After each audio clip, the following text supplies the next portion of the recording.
Bonjour et bienvenue dans ce nouvel épisode de Learning by Doing, le rendez-vous de celles et ceux qui font de l'apprentissage le moteur de leur équipe. Je suis Baptiste Bénézé, cofondateur de Team Bakery, une jeune entreprise qui aide les équipes à mieux travailler ensemble. Dans cette émission, je pars à la rencontre de femmes et d'hommes de conviction qui pensent que l'épanouissement au travail passe par la curiosité, le test, l'erreur, l'échange entre pairs. Mon objectif pour les prochaines minutes est de vous embarquer avec moi pour comprendre les enjeux actuels de l'apprentissage au sens large, pour mettre en lumière les recettes qui ont fait leurs preuves, pour décrypter les tactiques et les bonnes pratiques d'acteurs à la pointe sur le sujet. En espérant vous inspirer dans votre démarche d'apprentissage, je vous souhaite une excellente écoute.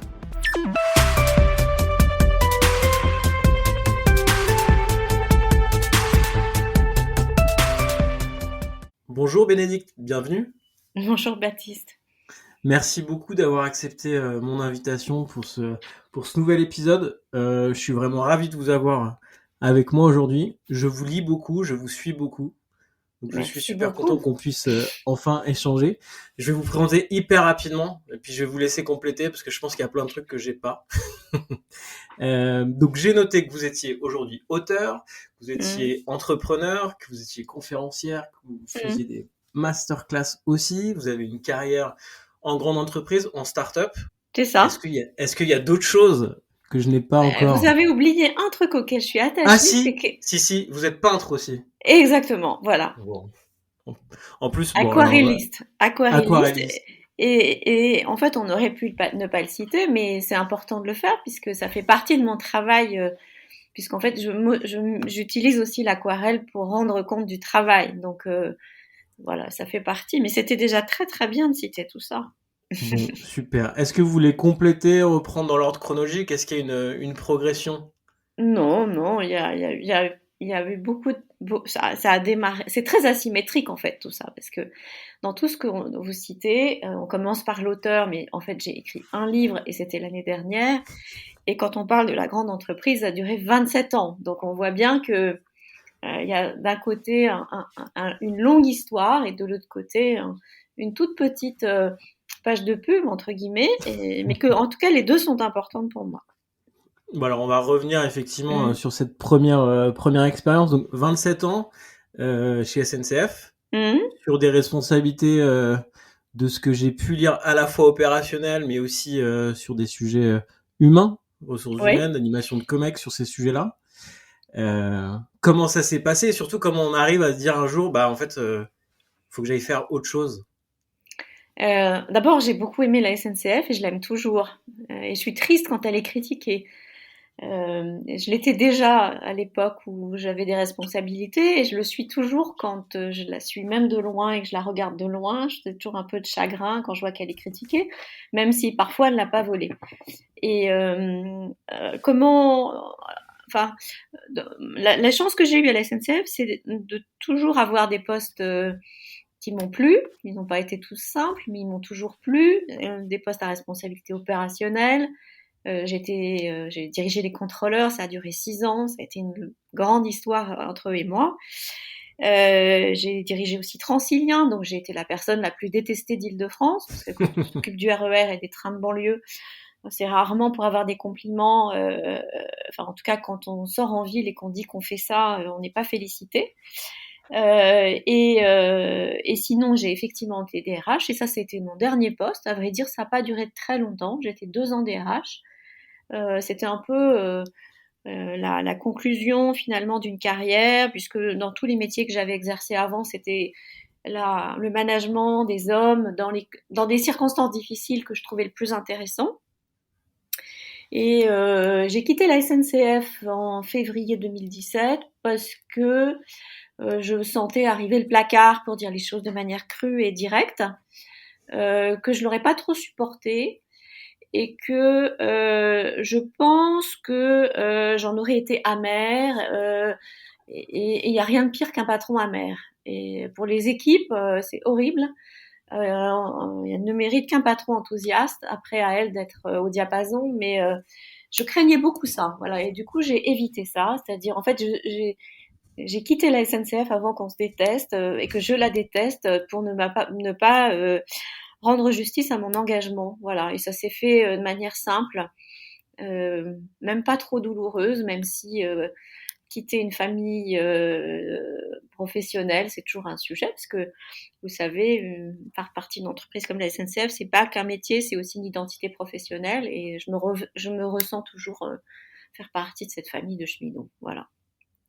Alors Très clair. je suis partie et je suis partie sans l'avoir vraiment imaginé très longtemps à l'avance. Donc une fois que j'étais dehors, je me suis dit mais qu'est-ce que je vais faire? Et j'avais envie de me réinventer, c'est ce que j'ai fait. Le monde numérique m'intéressait, un peu comme tous les patrons qui font des claquettes sur les estrades pour jouer à Steve Jobs sans savoir bien en fait ce que ça revêt en détail. Mes enfants étaient aussi, chacun de leur côté très engagés dans l'univers numérique, donc je me suis dit et pourquoi pas moi?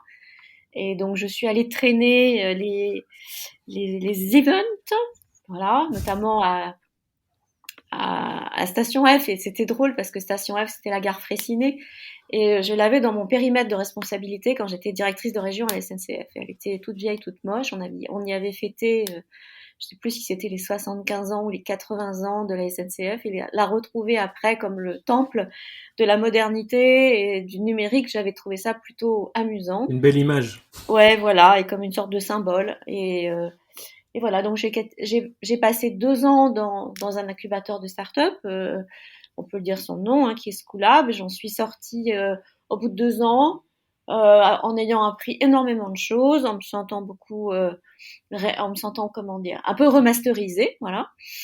Et, euh, et puis ensuite, ben, j'ai volé de mes propres ailes, puisque j'ai fondé 2 entreprises. Une qui est sur l'accompagnement des dirigeants dans leurs grands moments de vérité, donc tout ce qui est, toutes les petites ou les grandes crises auxquelles ils sont confrontés dans l'exercice de leur métier. Et puis une autre qui est une vraie start-up avec un modèle économique de start-up qui propose une solution en SaaS pour le, le monde industriel et qui s'appelle As for the Moon. La vérité, c'est que je suis cofondatrice, mais je le suis parce que c'est une start-up qui était incubée chez Schoolab quand j'y suis arrivée, qu'elle était venue me chercher parce qu'a priori, avant qu'on fasse notre pivot, on s'adressait davantage au DRH. On a changé depuis de cible. Mais comme je m'étais beaucoup investie, à la fois en termes financiers, et, avec le temps, et puis de plus en plus enfin, du doigt jusqu'à y mettre le bras, et ben je suis restée et j'y passe la moitié de mon temps d'entrepreneur. C'est pour As for the Moon. Voilà. Ok, super clair. Alors moi j'ai une petite question sur School Lab parce que je connais pas très très bien le type d'accompagnement. En tout cas, comment ça se passe? C'est vous mettez à disposition votre expertise et les sociétés se font comme ça. C'est vous êtes comment dire, une ressource pour les startups. Vous lancez vous-même les projets. Comment En ça se fait, met en place? Startup, enfin, Schoolab, pardon, c'est un incubateur de start-up à l'origine, Ok. en early stage, Hmm. avec un modèle économique de coût du desk en fait. Hein. Il n'y a pas de prise de participation dans le capital des D'accord. startups. Et le fait d'avoir un beau cheptel de startups, en fait, ça attire du monde en fait dans le lieu. Et ensuite, tout le développement de l'activité se fait comme l'a fait le NUMA, hein, en proposant des programmes de formation à des entreprises qui sont conscientes de la nécessité de changer leur culture interne, la manière de travailler. Et donc, on vend ce type de programme à des boîtes comme l'était la SNCF et comme elle Ouais. l'est toujours. Et donc, d'une certaine manière, je suis passée d'un côté du comptoir à l'autre, hein, après avoir été à commander le café, c'est moi qui l'ai fait de l'autre côté. C'était un peu ça finalement ce que j'ai fait chez Schoolab. C'est super clair. Merci beaucoup pour ce partage. On va peut-être revenir sur les aventures entrepreneuriales juste après. Moi, je voudrais effectivement vous parler aussi de ce que vous écrivez. Et j'ai Mmh. l'impression, effectivement, j'ai omis, mais je me l'étais noté, ce côté aquarelliste. En tout cas, enfin, moi, j'avais dit peintre. J'ai peut-être pas C'est utilisé le bon pareil. terme. Mais je trouve que je vous suis pas mal. Je trouve que dans les deux activités, enfin, de ce que je vois, c'est assez proche. Vous décrivez très très bien les choses. Je sais Bah, pas si merci beaucoup. vous retrouvez. En préparant l'épisode, j'ai relu certaines des chroniques. Alors, vous êtes, je sais pas si, oui, chroniqueuse pour Welcome to the Jungle Mmh. notamment. Il y a des moments de vie d'entreprise qui sont effectivement très bien capturés. Comment est-ce que ça vous arrivez à le faire maintenant parce que vous êtes en dehors de ce système-là, ou est-ce que même quand vous étiez en responsabilité, des fois vous arriviez quand même à prendre de la hauteur sur ces sujets, à vous dire est-ce que ce qu'on est en train de vivre, c'est pas un peu on marche pas sur la tête, ou est-ce que c'est pas un peu ubuesque? Sans doute le fait d'avoir pris du champ, ça aide, mais j'ai quand même toujours été comme ça. C'est-à-dire, j'ai toujours été amusée euh, par le côté parfois absurde, enfin, l'absurde tendre. C'est-à-dire que je suis pas cynique. C'est-à-dire le côté absurde, euh, terrible parfois, ça m'angoisse plutôt. J'ai pas tellement envie de le raconter celui-là. Par contre, il m'arrive d'être attendrie par des situations un peu étranges, un peu c'est entre l'absurde et la poésie parfois certaines situations. Et ça m'amuse en fait d'en rendre compte et de le décrire. Et je pense par exemple à comme j'ai été DRH, j'ai dû conduire des négociations sociales, dont une qui a été très longue, qui portait sur l'utilisation des personnels et donc les horaires de travail, le temps de travail, hein, qui sont des négociations assez périlleuses, parce qu'en fait, il y a beaucoup d'enjeux, que ce soit pour la direction de l'entreprise ou les organisations syndicales. Pendant cette très longue négociation, avec beaucoup d'enjeux, j'ai croqué sur mon iPad un certain nombre de personnes, en fait, à qui je m'adressais, les représentants syndicaux, pour ne pas les nommer. Et, et le fait de leur envoyer ensuite le, le, le, leur, leur portrait ou avec la petite phrase qu'ils venaient de dire, en fait, ça mettait un peu ça détendait l'atmosphère, Mmh. et puis moi, c'est vrai que le caractère, enfin, je crois que je vois enfin, je ressens les choses ou je les vois de manière intuitive avant de savoir les décrire. Mais quand je les décris, je repense d'abord à toutes les petites sensations que j'ai pu éprouver, ou toutes les, ou tout, et c'est ça qui me vient en premier. Alors c'est vrai que du coup, quand j'écris, euh, je commence sans doute souvent par ça, et je crois que c'est ça qui rend compte de l'ambiance en fait dans laquelle on se trouve. Hein. Le, je pense, si vous avez lu ce que j'ai raconté sur les chamallows et les tours Eiffel en spaghetti, bon, ce machin, je l'ai fait tellement de fois et tellement de fois, je me suis dit, oh, Je l'ai j'ai fait quand aussi même. beaucoup trop, et je l'ai fait faire beaucoup trop aussi. Ouais, donc en fait, si je l'avais fait faire une fois et si je l'avais fait une fois, sans doute j'aurais pas écrit, mais j'ai forcément plein d'images qui me viennent de certaines personnes qui se sont cognées ce genre d'exercice et qui étaient franchement très décalées par rapport Pour, au jeu et j'avais un peu de la peine en fait de leur infliger ça parce que je trouvais qu'ils méritaient mieux que ça. Voilà. pour les gens qui ont pas le contexte, c'est effectivement une de vos chroniques. Alors, j'ai plus le titre en tête, mais en finir avec les On ateliers va, à la con ou un truc ouais, comme c'est ça. ça. C'est ça. C'est quand est-ce qu'on en aura fini des workshops à la con. Mm. Où vous faites un bon catalogue effectivement des choses très très éculées dans ce domaine-là. Il y a des choses drôles, mais il y a des choses aussi que moi j'ai trouvé vachement profondes. J'en ai deux. J'ai la chronique où vous racontez le burn-out d'une de Ouais. vos collègues, Mm. euh, que j'ai trouvé assez forte. Et effectivement, il y a ce côté sensible où on sent que, alors je sais pas à quel point c'est du vécu, à quel point c'est Ah, c'est toujours du romancé. vécu. C'est Ouais, ouais, toujours du c'est vécu. du vécu, Mm. mais c'est vraiment assez, assez bien écrit, je trouve, et assez juste en réalité, parce que on se projette très bien dans ce genre de situation, soit parce qu'on l'a vécu, soit parce qu'effectivement on a entendu parler de ce genre de choses, ou on a vécu d'un peu plus loin ces sujets. Et moi j'en ai, enfin si je dois en conseiller une autre aussi, alors j'ai plus le titre, mais c'est celle qui parle d'Alix et d'Alex. Ah oui. Elle a beaucoup. Sur les bons élèves, je pense, où Mm. il y a bons élèves dans le titre, mais qui effectivement C'est ce comment côté, l'entreprise broie les bonnes élèves. ouais. Et C'est vrai alors, que ça s'adresse un peu plus aux filles qu'aux garçons, mais enfin, on peut très bien être un Alix ou un Alex. Enfin, c'est pour ça que je me suis amusée avec les prénoms, c'est qu'on peut Mm. utiliser l'un ou l'autre est un garçon ou une fille. Donc, Et oui. les questions de promotion. Donc on mettra peut-être en lien de l'épisode les questions de promotion. Sans spoiler, on voit assez bien où ça va. Mais effectivement, je trouve ça hyper intéressant. Moi, j'ai peut-être une question sur comment vous arrivez à sortir ces choses-là. C'est des commandes qu'on vous fait. C'est vraiment un rituel d'écriture que vous avez avec vous-même sur ces sujets. Comment se passe En fait, cette partie de votre activité? j'ai un contrat avec Welcome to the Jungle, Ouais. hein, et je leur dois une chronique par mois. Ok. Et on discute en fait.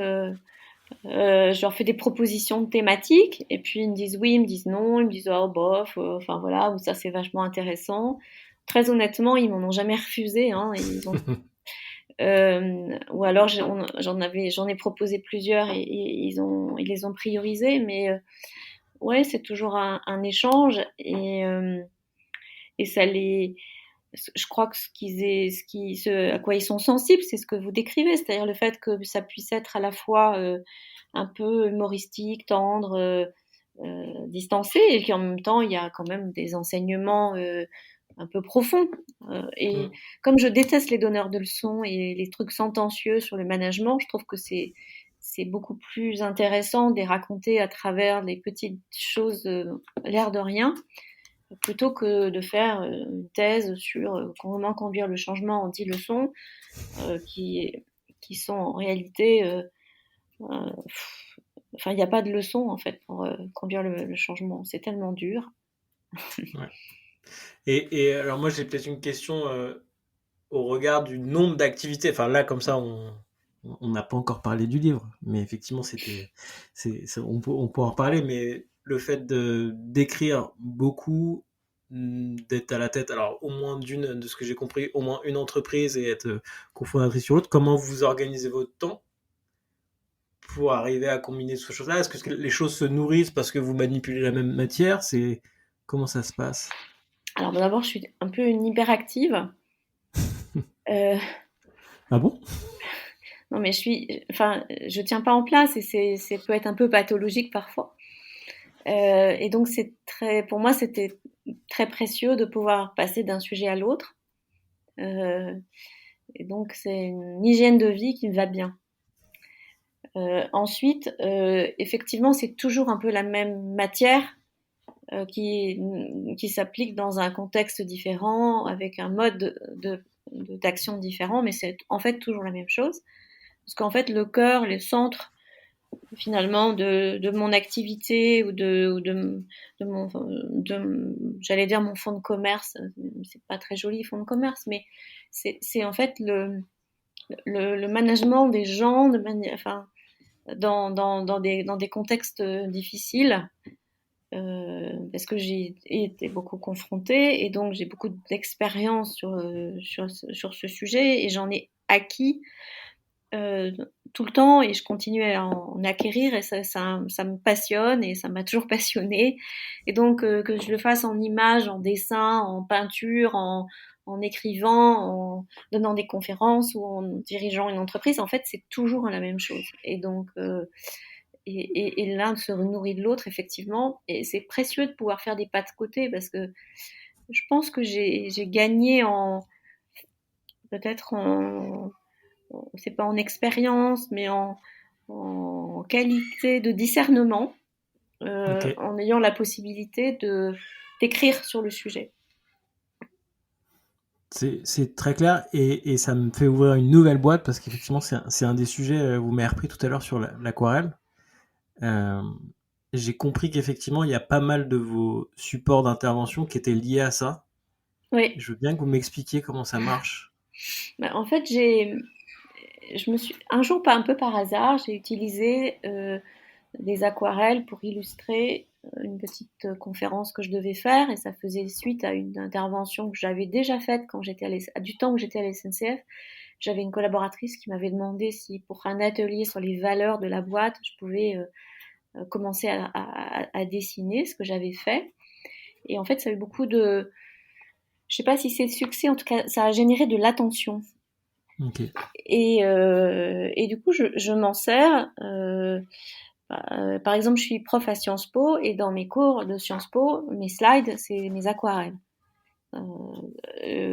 Quand du coup quand je fais des conférences, je m'appuie sur des aquarelles que j'ai dessinées. Et récemment, j'ai fait un partenariat avec une galerie d'art qui s'appelle Galerie et qui elle, enfin, propose plutôt la partie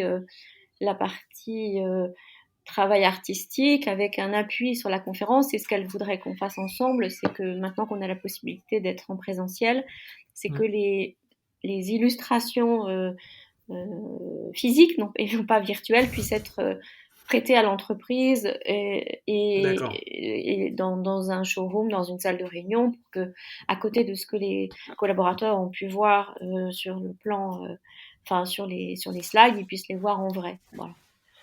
Donc voilà, ça c'est quelque chose qu'on a commencé à développer. En fait, ça fait passer des messages qui sont parfois un peu moins appuyés que quand on les écrit et les gens s'y retrouvent en fait. D'accord.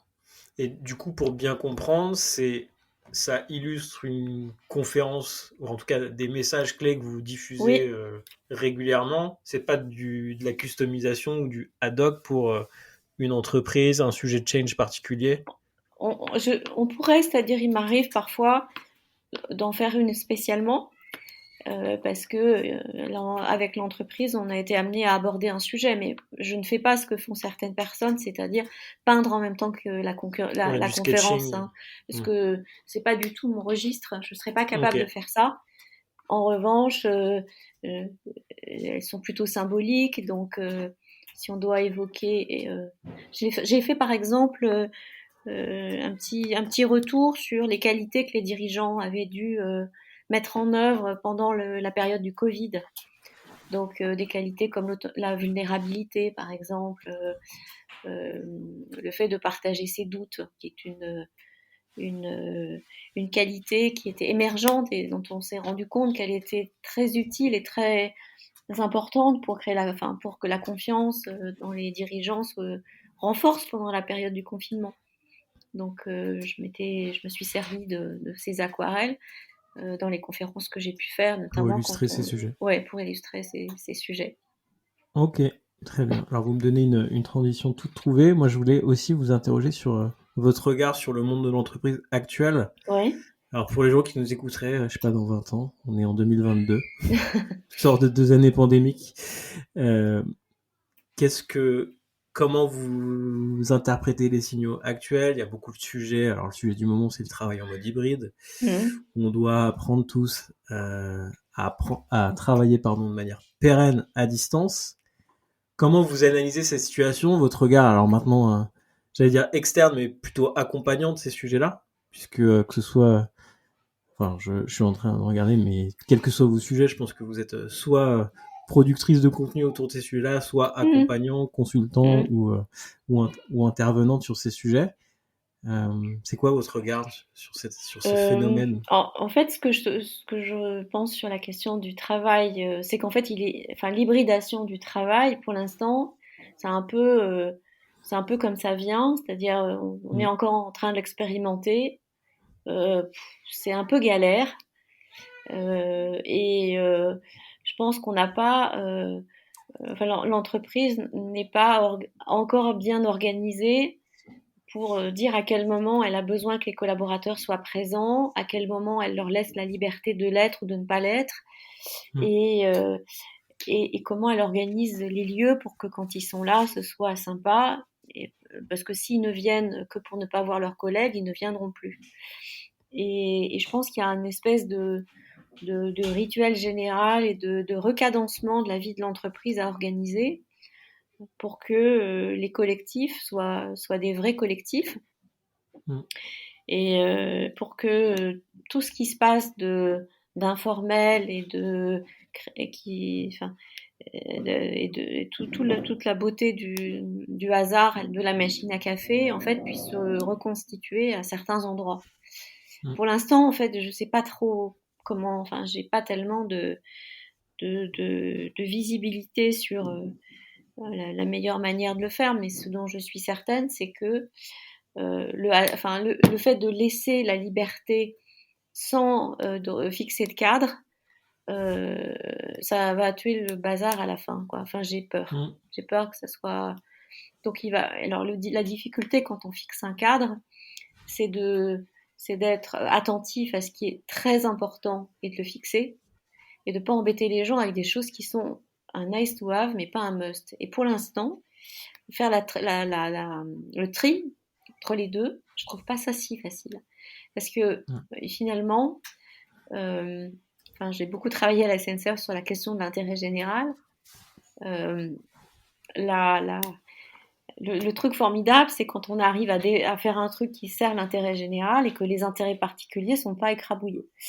Bon, Ouais. et ben c'est pas facile parce que si tout le monde veut être en visio 100% et que par ailleurs il y a du collectif à construire, ou que tout le monde veut sa liberté et qu'il y a du collectif à construire, la question c'est quelles sont les règles qu'on fixe pour que ce soit possible. Mais c'est un grand classique, hein. C'est le sujet de la liberté, de la sécurité, la dissertation de Sciences Po sur Hobbes, et enfin c'est Ouais. ça appliqué à l'entreprise. C'est intéressant, mais c'est pour l'instant sans doute un peu fatigant pour les managers. Ouais, c'est ce que j'allais vous dire. Moi, Mm, de mon regard là-dessus, il y a ce côté zoom dézoom mm, perpétuel, et notamment où s'arrête le cadre fixé par mm, l'organisation et où commence l'autonomie des équipes, ou au moins mm. alors je pense que c'est pas un terme de pouvoir, mais quel levier a le manager, lui, pour organiser les choses, Ouais. j'allais dire à sa main, c'est pas forcément à sa main, mais en tout cas en concertation avec son équipe, pour effectivement, alors je pense que ces 2 années ont été à distance, il y a eu beaucoup de flexibilité, beaucoup d'ouverture de vannes, euh, trop peut-être à certains endroits.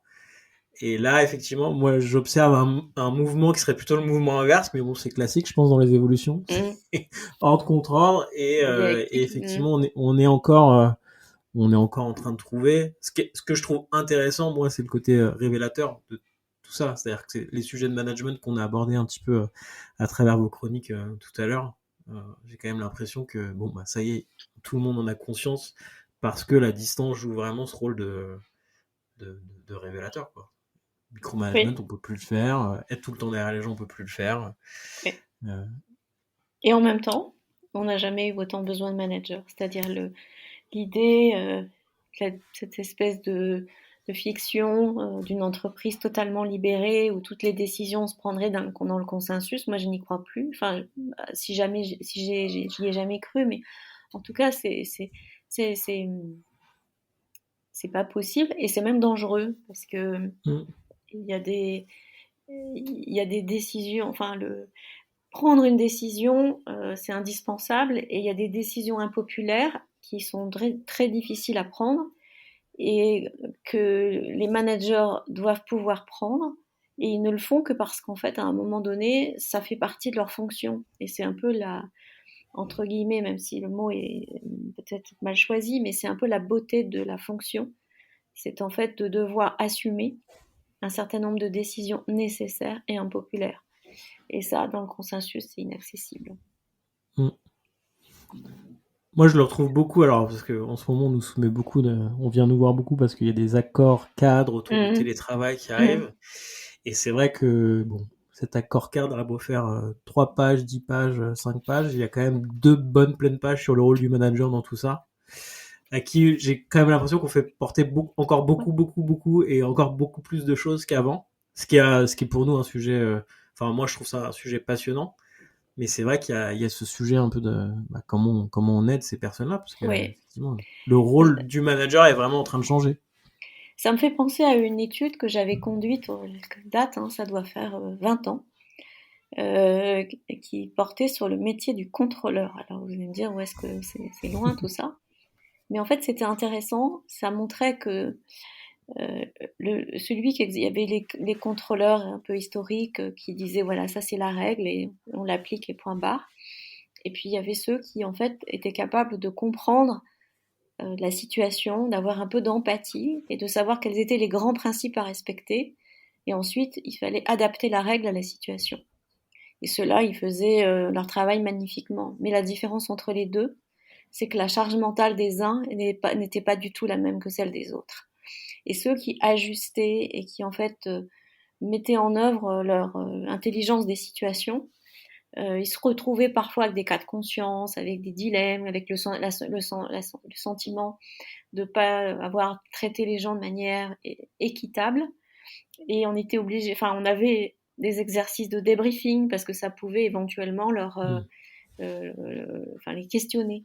Et donc c'est beaucoup plus engageant, c'est beaucoup plus difficile de laisser la liberté parce qu'en fait, comme on sait qu'elle peut pas être totale, il nous appartient en fait de l'encadrer et en même temps de faire en sorte qu'elle ne soit pas un frein à la créativité, à la responsabilité des collaborateurs. Et ça, je trouve que c'est vraiment dur. Et ça a été particulièrement mis à l'épreuve pendant la période de confinement. Ouais, ça l'est encore en réalité, parce que Ouais. moi j'échange au quotidien avec des managers qui me disent encore qu'ils sont en marathon sur Teams de 8h30 à 19h sans avoir le temps de manger. Bon, comment on peut prendre des décisions clairvoyantes dans ce contexte-là? C'est forcément très compliqué. On n'a pas parlé du tout du livre. Mais il est sorti en février 2021, donc ça fait Oh, déjà un peu plus d'un oui, an. il existe Euh, toujours. il existe toujours et en fait C'est, c'est dites-moi, c'est quoi la genèse? c'est l'histoire de mes 2 ans chez Schoolab. Je suis arrivée dans un contexte, quand je suis arrivée, j'étais comme d'une poule devant un couteau, vraiment. J'avais 3 changements à faire à la fois, c'est-à-dire passer du grand groupe à la start-up, du monde des cinquantenaires au monde des millennials. Et puis j'avais mis mon costume de reine d'Angleterre, de direction générale et de Madame la directrice, machin, aux orties et je devenais Béné. Bon. Et donc ces 3 changements majeurs. J'ai fait un petit journal en fait personnel pour les raconter. Et puis j'entendais des phrases que je comprenais pas, ou j'entendais des, des, des histoires qui me faisaient sourire. Et puis j'avais aussi toutes les histoires que moi je racontais qui tombaient à plat parce qu'en fait je réalisais pas que je la racontais à des gens qui étaient pas nés quand ça s'était produit. Et donc j'ai mis tout ça dans mes notes. Hein. Et puis quand j'ai quitté Schoolab, je me suis dit que c'était amusant de les écrire pour de vrai. Donc je les ai d'abord écrites sur Medium et puis je les ai postées ensuite sur les réseaux sociaux. Et c'est Duno qui est venu me chercher en me demandant si j'étais d'accord pour poursuivre l'histoire, puisque je n'avais écrit qu'une première saison. Donc j'ai écrit la deuxième saison pour Duno. Je les ai aussi illustrées et donc c'est devenu un bouquin.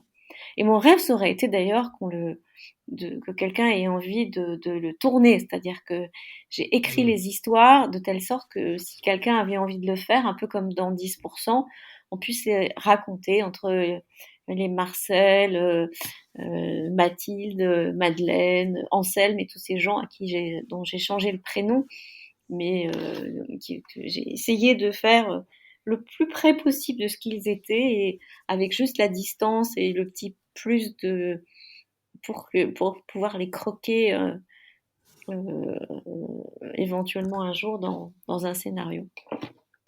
Bon, moi j'ai lu quelques-unes des chroniques. Effectivement, c'est très cinématographique. Donc un appel, on lance un appel. Oui, Si c'est ça. quelqu'un nous écoute.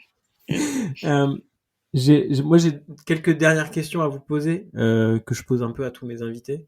La première d'entre elles, c'est comment vous apprenez?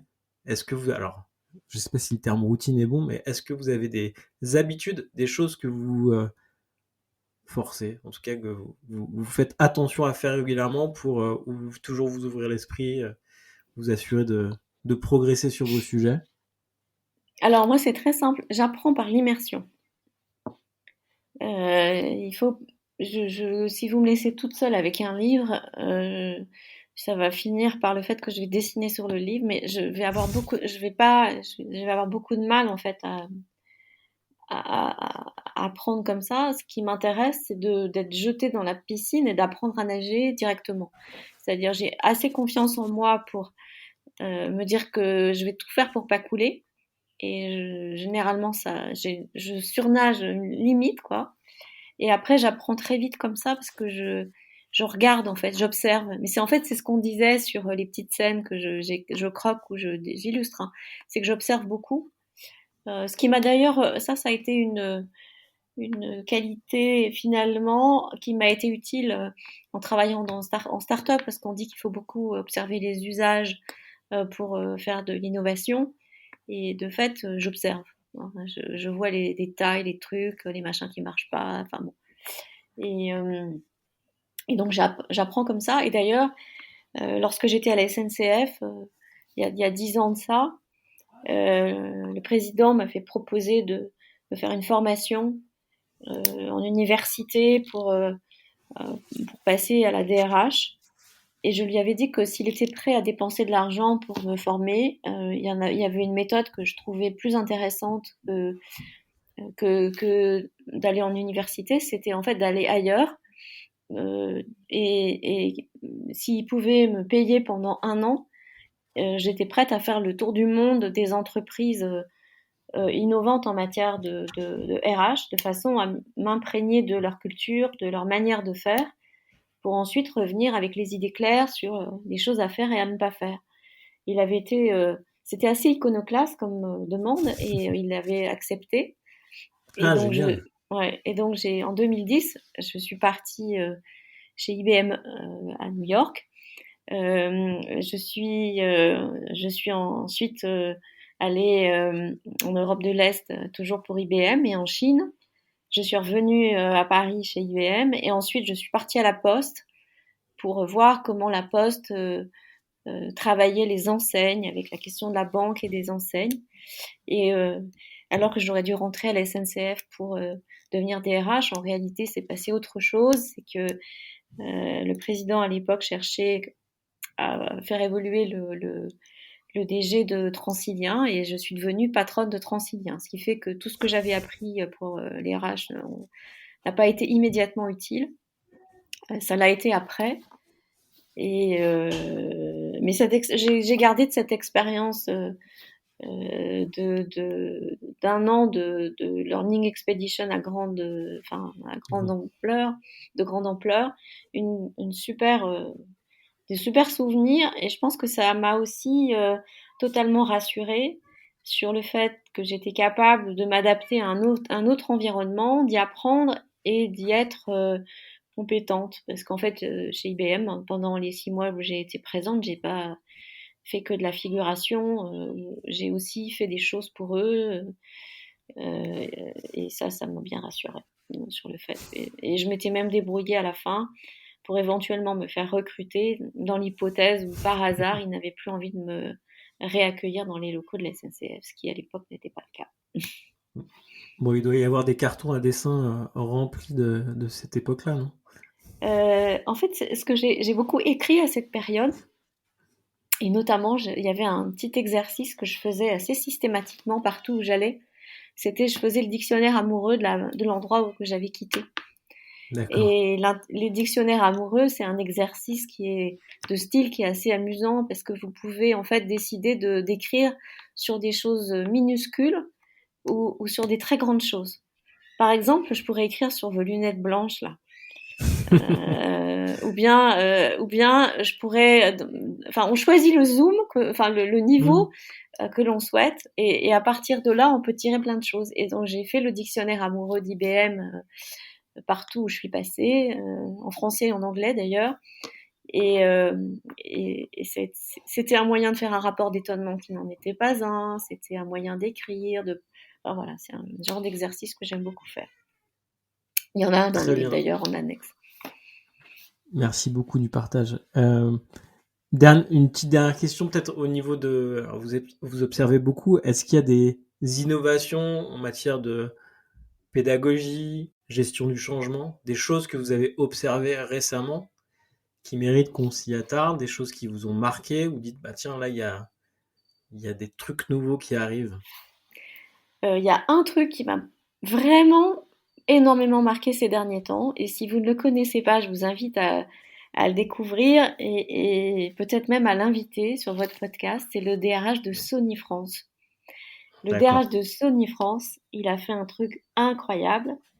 Il a décidé d'expérimenter des contrats de travail collectifs.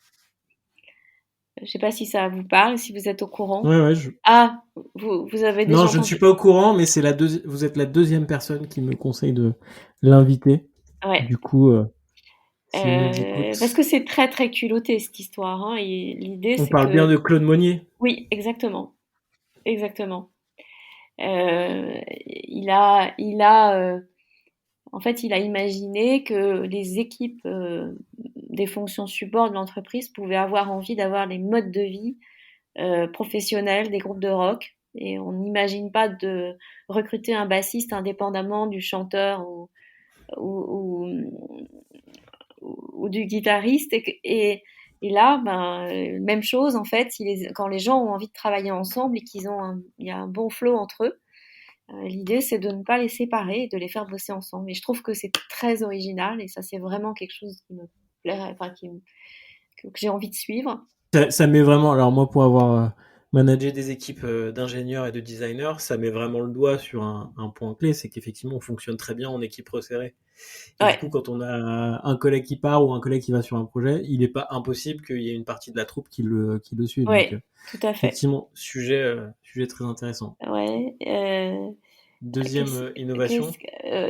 je sais pas si c'est encore une innovation, mais euh, en fait, je commence à penser que il faut aider les gens à être leur propre DRH, c'est-à-dire qu'en fait, on a beaucoup dit que c'était les carrières, elles devaient se faire, les gens devaient de plus en plus se prendre en charge pour aller enfin, dans leur propre entreprise. Et je trouve que le fait de développer sa capacité à savoir qui on est, à développer son talent, à aller euh, à être plus à l'aise dans le passage du freelancing au salariat, du salariat à des expériences d'entrepreneur. Enfin, tout ça, c'est plus riche que de faire toute sa vie dans un endroit. Et pour que ce soit pas chaotique et que ce soit pas subi, je trouve que en fait, former à ce fil rouge de carrière, c'est peut-être quelque chose qu'il faudrait commencer à faire.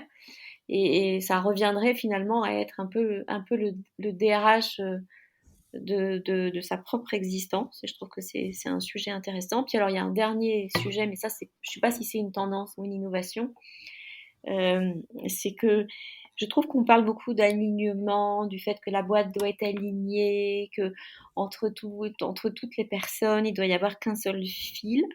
Et alors, sans doute parce que j'ai l'esprit de contradiction, je me dis, mais est-ce qu'on n'aurait pas intérêt aussi à faire l'inverse, c'est-à-dire à, à espérer l'entreprise du débat, c'est-à-dire de permettre à ce que des gens qui ont des opinions franchement différentes sur la manière de conduire les choses puissent en fait les exprimer et avoir l'opportunité de les faire différemment. Alors vous allez me dire c'est complètement n'importe quoi, mais ce que j'ai constaté, c'est que l'entreprise est le dernier lieu où on fait société, dans une boîte, dans une société en fait qui est quand même qui s'émiette, qui s'effrite. Enfin, je ne vais pas refaire les débats qu'il y a sur tous les réseaux sociaux dans le cadre de la présidentielle.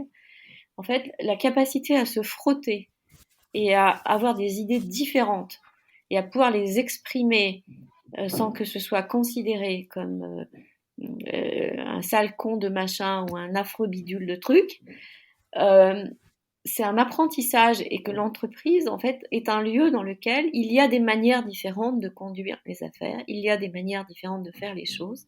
Et plutôt que de vouloir à tout prix construire un alignement et s'assurer que tout le monde est d'accord avec quelque chose, je trouve que ça mériterait qu'on en fasse un lieu de débat, un lieu de partage et un lieu de confrontation, parce que l'apprentissage de la confrontation, c'est en fait le meilleur moyen d'éviter en fait qu'elle se passe ailleurs et qu'elle se passe dans la difficulté et dans la violence. Voilà.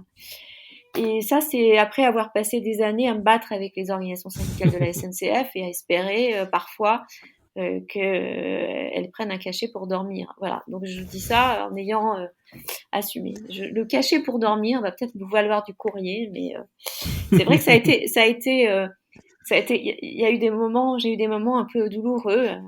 La, la, quand la parole n'est pas considérée comme libre et que seuls certains pense avoir le monopole de la contradiction, en fait, ça conduit à ce que le débat soit en réalité très difficile et qui ne reflète pas la réalité des pensées de part et d'autre. Voilà. Voilà, Et ça voilà. nous fait reboucler sur le sujet du cadre de tout à l'heure, en Oui, disant donc quel cadre on propose et quel est le degré de liberté, quels sont les degrés de liberté dans ce cadre-là. absolument, absolument. Et comme j'ai toujours été un peu rebelle et que j'ai été grand chef, et être grand chef rebelle, c'est pas facile quand même à assumer parfois. Euh, je me dis que j'ai dû être pénible pour mes dirigeants et qu'en fait, être hyperactive aujourd'hui, c'est une manière finalement pour moi de donner, enfin de démultiplier sans doute des choses qui ont été un peu repliées Mmh. du temps où j'étais à la SNCF et où il fallait que j'aligne tout ça dans le costume de la dirigeante qui devait faire son taf. Bah, merci beaucoup en tout cas pour le partage. C'était super riche. On a creusé quand même pas mal de sujets, donc moi je suis super content. Je vous remercie encore une fois d'avoir accepté l'invitation. Euh, il me reste à vous remercier, à vous souhaiter une bonne fin de journée, puisque alors je pense qu'il y a quelques bruits de fond malheureusement pour nos auditeurs et nos auditrices. C'est la fin de journée, donc les enfants sont à la maison. Merci Baptiste, hein. Moi j'ai beaucoup de plaisir à partager toutes ces expériences parce que je trouve que les- on a besoin finalement que d'autres expriment en fait le chemin sur lequel ils sont, parce que ça peut nous aider en fait à trouver le nôtre. Et donc je suis Ouais, prête à raconter mon propre chemin si ça peut servir ceux qui sont en route. Voilà. c'est tout à fait ça. On va essayer de créer des prises de conscience et de se dire qu'effectivement, il n'y a pas une voie toute tracée, il y a plein de choses à explorer. Merci encore une fois, Merci Bénédicte. Je vous beaucoup. souhaite une bonne fin de journée. Et je Merci. dis à tout le monde, à bientôt pour un nouvel épisode. Et bien bientôt, parce que j'écouterai volontiers les autres aussi. Au revoir Baptiste. Au revoir. Merci beaucoup de nous avoir écoutés jusqu'ici. Si vous souhaitez aller plus loin et commencer à développer une culture de l'apprentissage autour de vous, pensez à vous abonner gratuitement à notre sélection hebdomadaire d'outils pratiques pour animer votre équipe. C'est disponible via le lien qui est en description de l'épisode. Si cet épisode vous a plu, parlez-en autour de vous. C'est la meilleure façon de le faire connaître. Vous pouvez aussi nous laisser un petit mot en commentaire. On lit tout et ça nous aide beaucoup à nous améliorer au fil des épisodes. Merci encore de votre soutien et je vous dis à très vite pour un prochain épisode.